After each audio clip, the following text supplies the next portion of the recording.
ನಾನು ಹೇಳೋದಿಲ್ಲ, ಆದರೆ ಮತದಾರರನ್ನು ದುರುಪಯೋಗ ಮಾಡಿಕೊಂಡಿದ್ದಾರೆ. ಖಂಡಿತವಾಗ್ಲೂ ಅಂಥವ್ರಿಗೆ ಶಿಕ್ಷೆ ಆಗಬೇಕು. ರಾಹುಲ್ ಗಾಂಧಿ ಅವರು ನಿಮಗೆ ಮೀಡಿಯಾಗೆ ಪ್ರೂಫ್ ಕೊಟ್ಬಿಟ್ಟಿದ್ದಾರೆ, ಎಲ್ಲೆಲ್ಲಿ ಅವ್ರವ್ರ ವೋಟರ್ ಇದೆ, ಯಾರು ಏನು ಹೆಸರುಗಳು ಎಲ್ಲ ಕೊಟ್ಟಿದ್ದಾರೆ. ಒಂದೇ ಅಡ್ರೆಸ್ಸು, ಖಾಲಿ ಸೈಟ್ ಅಡ್ರೆಸ್ಸಲ್ಲೇ ಬಂದ್ಬಿಟ್ಟು 60 ಜನ ವೋಟರ್ಸ್ ಇರೋದು ಎಲ್ಲ ಪ್ರೂಫ್ ಕೊಟ್ಟಿದ್ದಾರೆ. ಇನ್ನೇನಿದೆ, ನಾವು ಇನ್ನೇನು ಹೇಳಿ ಅದ್ರ ಬಗ್ಗೆ ಮಾತಾಡುವಂಥದ್ದು ಏನು ಇಲ್ಲವೇ ಇಲ್ಲ. ಪ್ರೂಫ್ ಕೊಟ್ಬಿಟ್ಟಿದ್ದೀವಿ ನಾವು. ಎಲ್ಲ ಈ ದೇಶದಲ್ಲಿ ಬಾಬಾ ಸಾಹೇಬ್ ಅಂಬೇಡ್ಕರ್ ಕೊಟ್ಟಿರುವಂಥ ಸಂವಿಧಾನ ಒಂದು ವ್ಯಕ್ತಿಗೆ ಒಂದು ವೋಟು ಅಂತ ಕೊಟ್ಟಿದ್ದಾರೆ.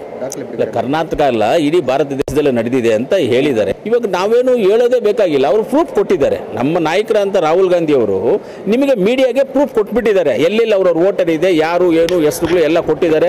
ಒಂದೇ ಅಡ್ರೆಸ್ಸು, ಖಾಲಿ ಸೈಟ್ ಅಡ್ರೆಸ್ಸಲ್ಲೇ ಬಂದ್ಬಿಟ್ಟು 60 ಜನ ವೋಟರ್ಸ್ ಇರೋದು ಎಲ್ಲ ಪ್ರೂಫ್ ಕೊಟ್ಟಿದ್ದಾರೆ. ಇನ್ನೇನಿದೆ, ನಾವು ಇನ್ನೇನು ಹೇಳಿ ಅದ್ರ ಬಗ್ಗೆ ಮಾತಾಡುವಂಥದ್ದು ಏನು ಇಲ್ಲವೇ ಇಲ್ಲ. ಪ್ರೂಫ್ ಕೊಟ್ಬಿಟ್ಟಿದ್ದೀವಿ ನಾವು. ಎಲ್ಲ ಈ ದೇಶದಲ್ಲಿ ಬಾಬಾ ಸಾಹೇಬ್ ಅಂಬೇಡ್ಕರ್ ಕೊಟ್ಟಿರುವಂಥ ಸಂವಿಧಾನ ಒಂದು ವ್ಯಕ್ತಿಗೆ ಒಂದು ವೋಟು ಅಂತ ಕೊಟ್ಟಿದ್ದಾರೆ. ಆ ಒಂದು ವ್ಯಕ್ತಿಗೆ ಒಂದು ವೋಟ್ ಏನು ಬಾಬಾ ಸಾಹೇಬ್ ಅಂಬೇಡ್ಕರ್ ಈ ದೇಶಕ್ಕೆ ಸಂವಿಧಾನವನ್ನು ಕೊಟ್ಟಿದ್ದಾರೆ, ಆ ಸಂವಿಧಾನ ಪ್ರಕಾರವಾಗಿ ನಡ್ಕೊಳ್ಳಿ ಅನ್ನೋದನ್ನು ನಾವು ಹೇಳ್ತಾರೆ. ಯಾಕಂದರೆ ಇವಾಗ ಚುನಾವಣೆ ಆಯೋಗನೂ ಸೆಂಟ್ರಲ್ ಗೌರ್ಮೆಂಟ್ದು, ಕರೆಕ್ಟಾ? ಅವರೇ ಮಾಡಬೇಕು ಅದನ್ನು. ಒಂದು ಮನುಷ್ಯನಿಗೆ ಒಂದು ವೋಟ್ ಹಕ್ಕನ್ನು ಕೊಟ್ಟಿರೋದು ನಮ್ಮ ಸಂವಿಧಾನದಲ್ಲಿ, ಅದರ ಪ್ರಕಾರವಾಗಿ ಮಾಡಿ ಅಂತ ನಮ್ಮ ಉದ್ದೇಶ.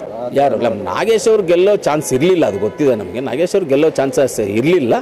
ಆದ್ರೂ ವೋಟಿಂಗ್ ಇದರಲ್ಲಿ ಸ್ವಲ್ಪ ಅವರು ಬರೀ ಪಾರ್ಲಿಮೆಂಟಿಗೆ ಜಾಸ್ತಿ ಯೂಸ್ ಮಾಡ್ಕೊಳ್ತಾರೆ, ಅದನ್ನು ಅಸೆಂಬ್ಲಿಗೆ ಸ್ವಲ್ಪ ಕಮ್ಮಿ ಯೂಸ್ ಮಾಡ್ಕೊಳ್ಳೋದು. ಅವ್ರು ಪಾರ್ಲಿಮೆಂಟ್ಗೆ ಏಟ್ ಹಾಕ್ಬಿಡ್ತಾರೆ.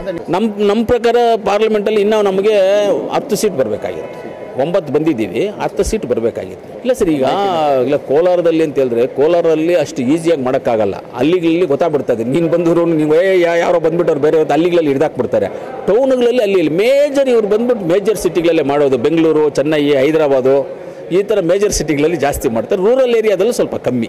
ಚುನಾವಣೆ ಆಯೋಗವನ್ನು ದುರುಪಯೋಗ ಮಾಡಿಕೊಂಡಿದ್ದಾರೆ ಅಂತ ನಾನು ಹೇಳೋದಿಲ್ಲ, ಆದರೆ ಮತದಾರರನ್ನು ದುರುಪಯೋಗ ಮಾಡಿಕೊಂಡಿದ್ದಾರೆ. ಖಂಡಿತವಾಗ್ಲೂ ಅಂಥವ್ರಿಗೆ ಶಿಕ್ಷೆ ಆಗಬೇಕು. ಇವಾಗ ಅವ್ರು ಯಾರ್ಯಾರು ವೋಟರ್ ಲಿಸ್ಟಲ್ಲಿ ಇದ್ದಾರೆ, ಮಾದೇವಪುರ ಎಕ್ಸಾಂಪಲ್, ವೋಟರ್ ಲಿಸ್ಟಲ್ಲಿ ಯಾರ್ಯಾರು ಇದ್ದಾರೆ, ಒಂದೇ ಜಾಗದಲ್ಲಿ 60 ಜನ, ಖಾಲಿ ಸೈಟಲ್ಲಿ 60 ಜನ ಯಾರ್ಯಾರು ಇದ್ದಾರೆ, ಅವ್ರನ್ನೆಲ್ಲ ಪತ್ತೆ ಹಚ್ಚಿ ಅವ್ರನ್ನೆಲ್ಲ ಹಿಡ್ಕೊಂಡು ಅವ್ರು ಯಾರು ನಿಮಗೆ ವೋಟ್ ಸೇರಿದ್ರು, ನೀವು ಹೆಂಗೆ ಬಂದ್ರಿ ಇಲ್ಲಿಗೆ ಅಂತ ಕೇಳಬೇಕು. 4-5 ಜಾಗದಲ್ಲಿ ನೀವು ಅಲ್ಲೆಂಗೆ ಇಲ್ಲೆಂಗೆ ಅಂತ ನೋಡಬೇಕು, ಅವ್ರು ಯಾವ ಊರು ಅಂತ ನೋಡಬೇಕು, ಯಾಕೆ ಹಿಂಗೆ ಮತದಾರ ಆಗಬೇಕು ಅಂತ ಕರ್ಕೊಂಡೋಗಿ ಸ್ವಲ್ಪ ಅವ್ರಿಗೆಲ್ಲ ಸ್ವಲ್ಪ ಮಸಾಲೆ ಗಿಸಾಲೆ ಎಲ್ಲ ಹಾಕಿದ್ರೆ ಹೇಳ್ತಾರೆ, ನಿಜಾಂಶ ಹೇಳ್ತಾರೆ ಅವರು.